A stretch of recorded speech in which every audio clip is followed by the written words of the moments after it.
I always thought my life was the kind most people envied quietly, the kind that looked flawless from the outside, even if no life is truly perfect. My marriage had the warmth of shared routines, the kind where he would kiss my forehead each morning and pretend he loved my burnt toast just to see me smile. My best friend had been by my side since college, the one person who knew every crack in my heart and promised to guard them like treasures. We laughed about trivial things, planned trips we never quite took, and confided secrets that felt sacred. On paper, it was harmony, but in the quiet moments, the ones no one sees, I felt a subtle coldness. My husband would sometimes drift into long silences, staring at his phone as if it held more importance than me. My friend's laughter occasionally carried a note that didn't reach my ears fully, a slight hesitation, or a glance too long at someone else. I told myself it was nothing, that these were just the normal ebb and flow of relationships, that love doesn't demand perfection. Yet, a nagging unease lingered whenever I caught a flicker of exchange, a shadow of words unsaid, a tension I couldn't name but could feel like static in the air.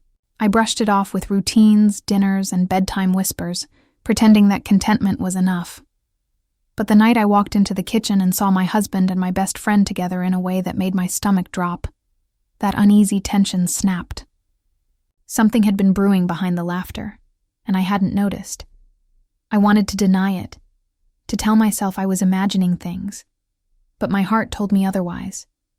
And in that single, frozen heartbeat, I realized that my life, the life I had so carefully believed in, might not be what it seemed at all. I couldn't believe my eyes. For a fleeting moment, I thought it was some cruel trick my mind was playing, a mirage born from paranoia. But the evidence was undeniable. The messages, the lingering touches, the whispered secrets I wasn't meant to hear. My hands shook as I scrolled through texts that made my stomach twist into knots. How long? I asked myself, remembering every time I'd trusted them completely, every time I had defended my best friend when others doubted her, every anniversary I had celebrated with him, oblivious to the betrayal gnawing beneath the surface. My mind flashed back to years of loyalty, how I had covered for him when he forgot birthdays, how I had stayed up nights nursing her through heartbreaks that weren't mine, how I had believed in a love that was supposedly unbreakable. My voice caught when I confronted him, words spilling out before I could filter them. How could you, with her, after everything we've shared? He stuttered, his usual confident composure crumbling, and she didn't even look ashamed, her eyes avoiding, mine like a child caught in the act. Anger bubbled up so fiercely I could barely speak, a torrent of betrayal mixed with disbelief. I remembered all the small moments, the smiles I had shared, the inside jokes I had cherished, and felt them morph into daggers. Every kind word they had said, every laugh we had shared, suddenly felt like a lie carefully rehearsed. I wanted to scream, to hit, to rip the house apart, but the weight of the truth pinned me in place. I ended up alone in the living room, clutching the throw pillow like it could absorb the shock for me, my tears wetting my hands, my chest tight as if I had been punched in the gut. The betrayal wasn't just theirs. It felt like the entire world had conspired to show me how alone I truly was. And as I sat there, trembling and broken, I realized that nothing would ever feel safe again. Not love, not trust, not the life I had thought I knew. Word spread faster than I could catch my breath, whispers trailing behind me wherever I went. Friends I had confided in suddenly looked at me differently, their eyes flickering with pity or curiosity, the way strangers stare at a car accident. Family members who once hugged me like I mattered now gave awkward half-smiles, avoiding my gaze as though my presence reminded them of a story they wished to forget. At dinner parties and casual gatherings, I overheard fragments of conversation, jokes, at my expense, subtle digs that made my stomach churn. How could I have been so blind? I asked myself repeatedly, each thought sharper than the last, slicing through the fog of grief and disbelief. Every birthday, every holiday, every quiet moment I had shared with them now felt tainted, like a carefully painted house hiding rot beneath the walls. Even my best friend's other companions, the ones I had trusted, looked at me as though I were the intruder in my own life. It wasn't just betrayal. It was erasure, a social displacement I hadn't anticipated.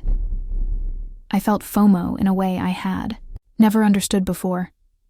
I was missing from the story of my own life, replaced by someone who hadn't earned the space I had painstakingly created.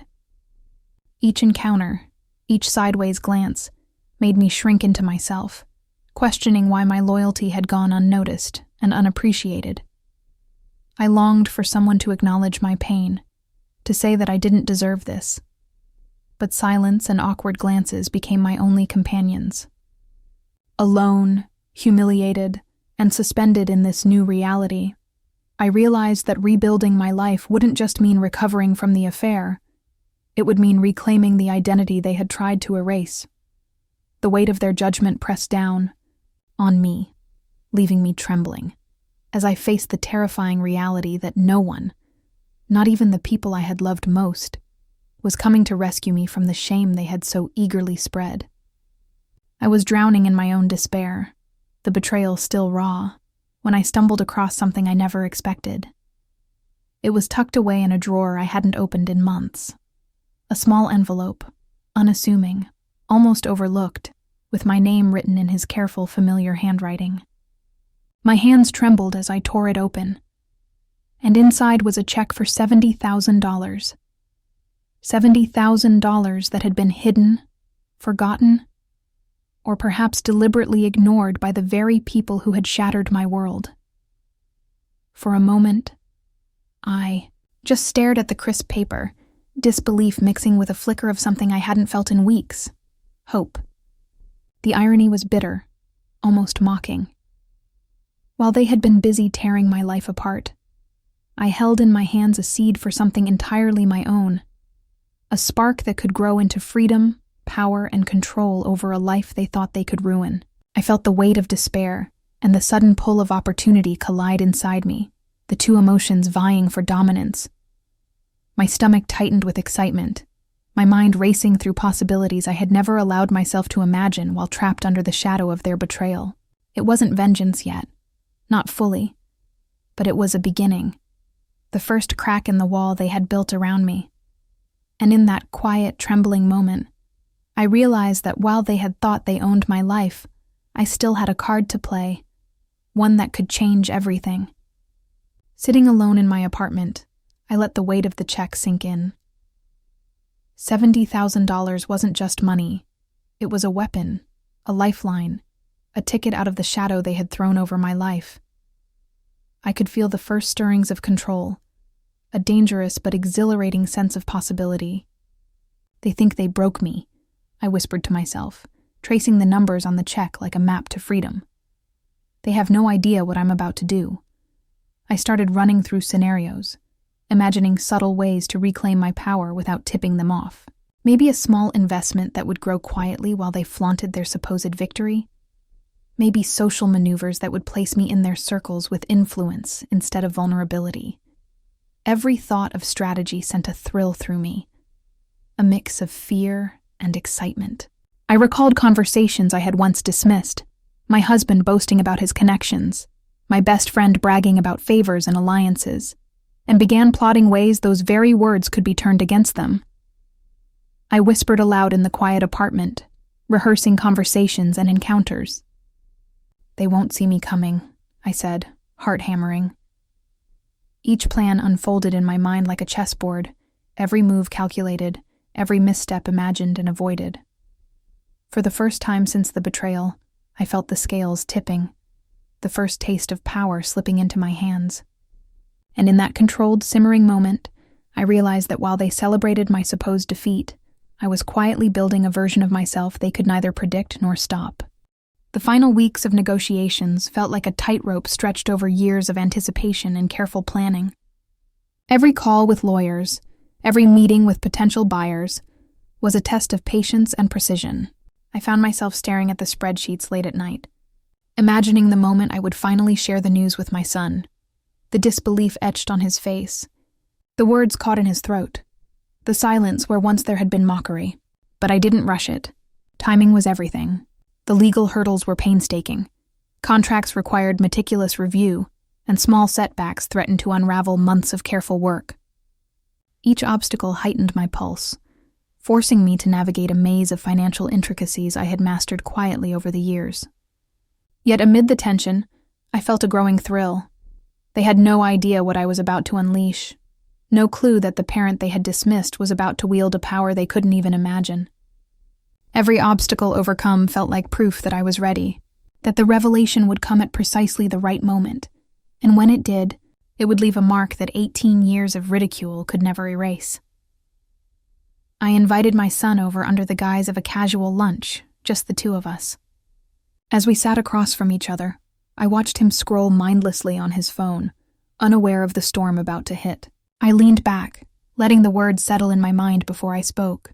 "I sold the company," I said quietly, letting the weight of each syllable hang in the air. He looked up, his eyes narrowing. "Wait, what?" His voice cracked slightly, disbelief lacing every syllable. I allowed a small, controlled smile. "You heard me. $73 million. The company you said I would never make anything of, it's sold." He blinked rapidly, trying to process, muttering, You sold it?" I nodded, calm, almost serene. Around us, a few family friends who had joined for lunch perked up, catching the tension, whispers spreading like wildfire. The color drained from his face, and for the first time, I saw his own embarrassment mirrored back at him, the shock, the humility forced upon him by the very person he had spent years mocking. His arrogance faltered, swallowed by the truth he had refused to see for nearly 2 decades. I leaned back in my chair, letting the silence stretch just long enough for the weight of the moment to settle. My son's face was pale, his usual bravado stripped away by the revelation he couldn't deny. "Do you understand now?" I asked quietly, each word deliberate, calm, measured. He opened his mouth, then closed it, swallowed by the enormity of what he had ignored for so long. I could see the flicker of guilt in his eyes, the realization that his words, his laughter, his constant dismissals over 18 years had been directed at someone far more capable than he had ever imagined. Internally, I allowed myself a brief private smile. All those years of feeling small, rejected, and humiliated culminated here, in a quiet triumph that no argument could diminish. I thought of every insult, every ignored achievement, every holiday where my efforts were laughed off, and let the contrast frame the moment fully. The powerless child of ridicule had become a master of his own destiny, and the arrogant son, who had once wielded words like weapons, now faced the undeniable truth of my strength. This confrontation was not about revenge alone. It was about claiming dignity, asserting the worth that had been denied, and letting the moral clarity of my journey shine in his stunned silence. Within days, the news of the sale spread quietly at first, then like wildfire. Friends I had long worked alongside sent messages of congratulations, some sharing stories of my resilience and skill. Even distant family members who had never noticed my achievements reached out, stunned by the magnitude of what I had accomplished. Social media picked up the story, celebrating my strategic brilliance, my ability to build something enduring from nothing. I watched as the comments rolled in.